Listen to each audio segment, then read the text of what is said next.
Hello hi नमस्कार प्रणाम। आप सबके बीच में एक तिलक के गारी गीत सुनाऊंगी, तो वीडियो को लाइक ज़रूर करें और अपने दोस्त के साथ शेयर करें ताकि वो भी इसका आनंद उठा सके। यदि मेरे चैनल पे नए हैं तो प्लीज़ चैनल को सब्सक्राइब करें।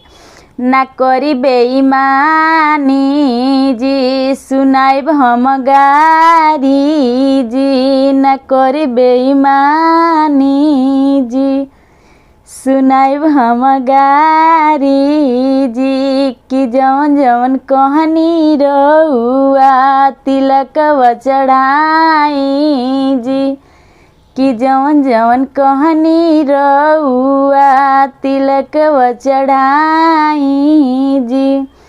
भैया हाई फाई हमर तिलक चढ़ाई, भैया हाई फाई हमर तिलक चढ़ाई, आंगन में आके जनी जत डुबाई जत डुबाई, कि जतना रुपया कहनी सरऊ उतने रुपया दो सुन सरऊ हो, या जतने रुपया कहला समधी उतने रुपया दो सुन समधी हो।